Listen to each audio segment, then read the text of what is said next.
Sejam mais uma vez bem-vindos ao nosso canal para mais uma aula de Biologia, juntamente comigo, professora Juliene.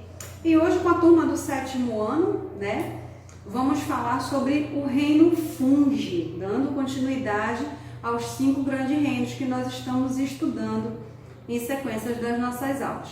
Falamos sobre vírus, falamos sobre reino protista, falamos sobre reino Monera. E hoje a gente vai falar sobre esse reino bem específico, que é o reino Fungi. Por ser seres que apresentam uma complexidade muito individual, eles foram capazes de se reunir e se agrupar em um único reino, que é o qual nós vamos ver agora. Bom, falando sobre reino Fungi, nós vamos falar primeiramente sobre as características dos indivíduos que fazem parte que são os representantes desse reino. E quais são as características que eles têm que ter para serem considerados representantes? Eles são uni ou pluricelulares, ou seja, eles podem ser formados por uma ou mais de uma célula. Eles são heterótrofos por absorção, tá?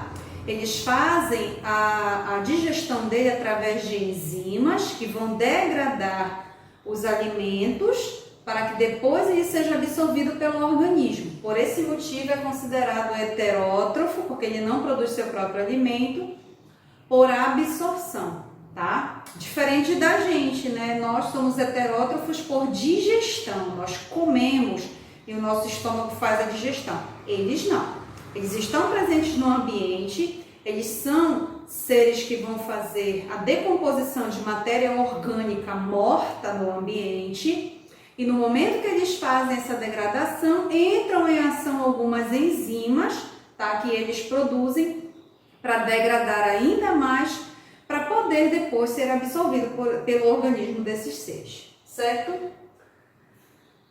Bom, esses seres eles vão viver em todos os tipos de ambiente, desde que eles sejam ambientes úmidos, tá?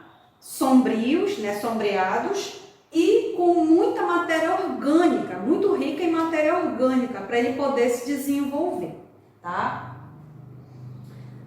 A reprodução desses seres ela é feita tanto sexuadamente, com participação de gametas, quanto assexuadamente, visto que eles são seres também que vão fazer a reprodução por esporos, tá? Nós já falamos sobre essa reprodução no reino Monera e a gente volta a falar sobre ela aqui no reino Fungi.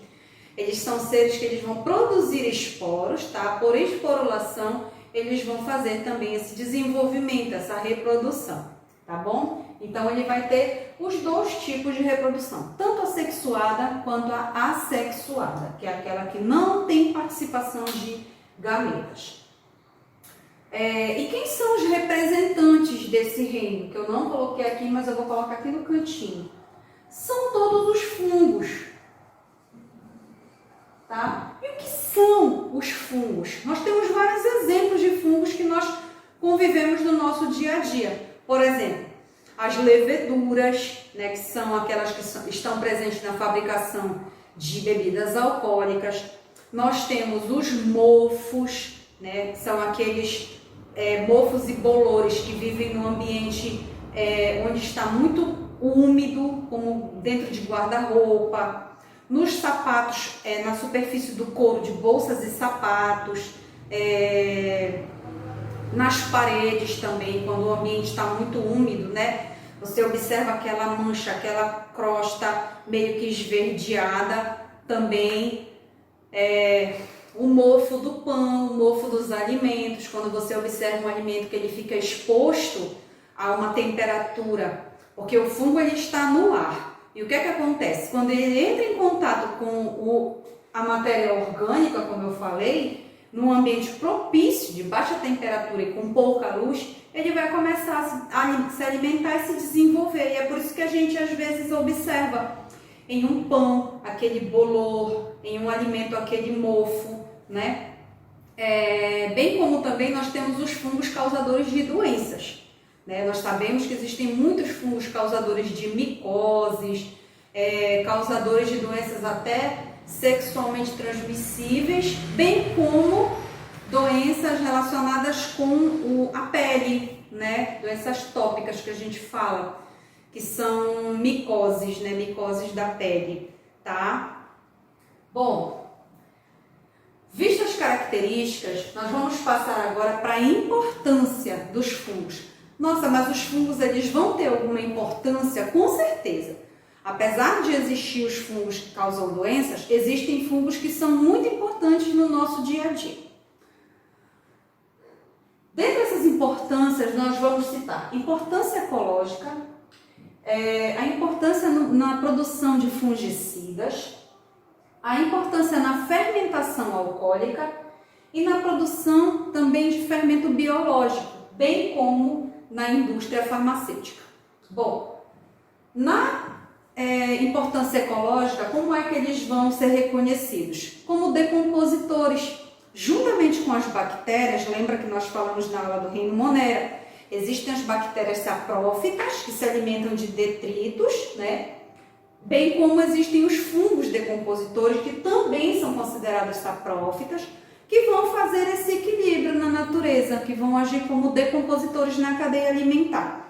Então, eles vão degradar todo o alimento orgânico, né? Todos os seres orgânicos mortos da natureza, né? Toda essa matéria orgânica morta vai ser decomposta pelos fungos, ajudando na fertilização do solo, bem como na produção de gases, como o nitrogênio, por exemplo, que vai ser absorvido depois por plantas, tá? Fungicidas, ele também vai ser utilizado na agricultura, na fabricação de fungicidas, né, que são medicamentos, né, entre aspas, utilizados nas plantações e também para combater, né, essas pragas que são nocivas a plantações também e a certos animais que dependem dessas plantações, como vacas, cavalos, ovelhas, enfim, tá? Que nós chamamos de fungicidas. Eles vão ser fabricados através de determinado tipo de fungo, tá? Que a gente fala que vai manter o controle biológico dessas pragas na agricultura, tá? E tem vários tipos de fungicidas, né? Bom, na fabricação de bebidas alcoólicas, né, na fermentação alcoólica, nós vamos ter os fungos do tipo leveduras, né? A levedura da cerveja, na produção de vinhos, tá bom? Esses fungos, eles são anaeróbicos. O que quer dizer isso? Eles não sobrevivem na presença do gás oxigênio. Então, esse fungo, ele vai juntamente com a uva, com a fruta, né, depois de todo um processo feito, colocado em um ambiente completamente fora da produção de gás oxigênio.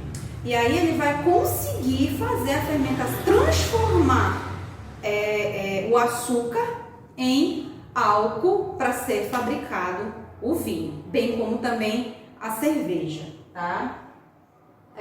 Na produção de pães, ele vai estar presente também, né, na fermentação, na produção do fermento, né, do composto do fermento, para promover o crescimento da massa do pão. Ah, professora, mas o fungo no pão, sim, mas é um fungo benéfico, não se assustem que ele não faz mal para a nossa saúde.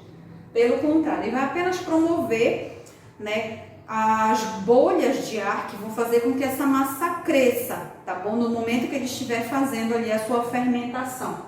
Lembrando que os dois são o mesmo fungo que produz a fermentação alcoólica, vai participar da fermentação dos pães e de massas, tá?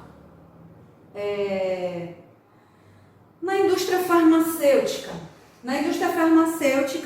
né, nós temos aí um momento histórico que foi a descoberta da penicilina, que nada mais é do que um fungo que foi utilizado, né, para se fabricar esse antibiótico. Então, na produção, tá, na indústria farmacêutica, ele é muito importante na produção desse antibiótico, que é a penicilina, né, que foi descoberto há muitos anos atrás.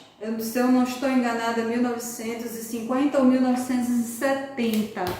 Deixa eu só confirmar aqui para vocês. 1970, tá? Ele foi descoberto, né? É o Penicillium notatum, é o nome do fungo, tá? Que foi utilizado, por isso o nome penicilina, devido ao nome desse fungo, certo? Bom, passando para cá agora, nós vamos também ver que existem alguns fungos considerados parasitas tanto de plantas quanto de animais. E nesse sentido, eles são os fungos causadores de doenças, tá? Todo parasita, como nós já falamos em outro momento, ele vai se instalar em um ser vivo, prejudicando esse ser vivo, causando algum dano para esse ser vivo. E esse tipo de fungo aqui é um exemplo, tá? Nas plantas nós temos o exemplo da ferrugem do café, né? A ferrugem do café, ela é provocada pelo fungo Emileia vastatrix, tá? É o nome do fungo causador da ferrugem do café. E aqui nós temos a candidíase, é uma doença muito comum, né? Provocada por um fungo chamado Candida albicans, tá? Esse fungo vai provocar essa doença, popularmente conhecida como sapinho, certo? Que é aqueles pontinhos esbranquiçados que nós vemos na boca de crianças. Lembrando que é uma doença que não vai atacar apenas crianças, pode acontecer em adultos também, desde que você aconteça esse contato entre você e esse fungo, certo? Bom, nós vamos falar agora um pouquinho sobre a classificação deles. Para isso a gente vai utilizar um exemplo muito prático, que é o nosso cogumelo, tá? O cogumelo que a gente fala é esse cogumelo que a gente vê na natureza. O champignon é um tipo de fungo, mas é um cogumelo comestível. A amanita é um outro tipo de cogumelo que é muito venenoso, né? Também encontrado no ambiente, ok? Então a gente vai utilizar o exemplo do cogumelo de chapéu, que é um Basidium miceto. Agora, já com o nosso esquema aqui, todo preparado da classificação dos Basidium micetos, que significa o quê? Fungos de base pequena, tá? Então, eles são fungos geralmente conhecidos como cogumelo de chapéu, por eles apresentarem essa estrutura aqui, como vocês estão vendo. Essa parte aqui é denominada, então, o corpo da estrutura desses fungos de chapéu. Essas linhas que vocês observam aqui, que vão até abaixo da raiz, né? São as hifas. Então, o corpo desse ser internamente ele é completamente formado por hifas, conjunto de hifas. Essas hifas, elas vão produzir os esporos. Lembra que eu falei que eles fazem reprodução assexuada por esporulação? Então, tá bem aqui. Esses pontinhos minúsculos são os esporos, certo? Que vão cair no solo, dando origem a um novo cogumelo de chapéu, tá? Nós temos também o corpo de frutificação, que é todo esse conjunto, todo o conjunto, né? O chapéu, as hifas, os esporos, a gente tem aqui denominado corpo de frutificação ou basidiocarpo, né? Porque ele acaba sendo também, de alguma forma, comestível, tá? É uma estrutura que, em condições favoráveis, ela vai transformar, tá bom? Vai emergir do solo, brotando da parte vegetativa, tá? Essa parte de baixo que a gente fala aqui, tá bom? Essa parte que chama-se base vegetativa, nós vamos denominar de micélio, tá? Essa parte todinha, ó, essa estrutura toda que a gente está vendo aqui como se fosse uma raiz, o solo está aqui, e essa parte aqui de baixo todinha, tá? Que ela vai se estender por toda essa região aqui, nós chamamos de micélio. Então, por que é importante fazer esse esquema dessa classificação para vocês? Porque é isso que cai nas nossas avaliações, é isso que cai nos nossos exercícios, para você falar exatamente sobre essa parte estrutural do corpo dos fungos. Você tem que saber o que é o chapéu, o que são os esporos, o que é um corpo de frutificação, o que é o micélio e o que são as hifas, para você poder identificar também esses seres, ok? Bom, sendo assim, a gente dá encerramento às nossas aulas sobre reino fungi. Já falamos de tudo que a gente precisava saber, os pontos mais importantes. Fica aqui os meus votos de uma boa semana, uma boa aula para todo mundo, bons estudos, e vamos continuar nas nossas casas nos cuidando para que em breve a gente possa, muito em breve já estar nos revendo presencialmente. Beijo para vocês, grande abraço da professora e até a próxima aula.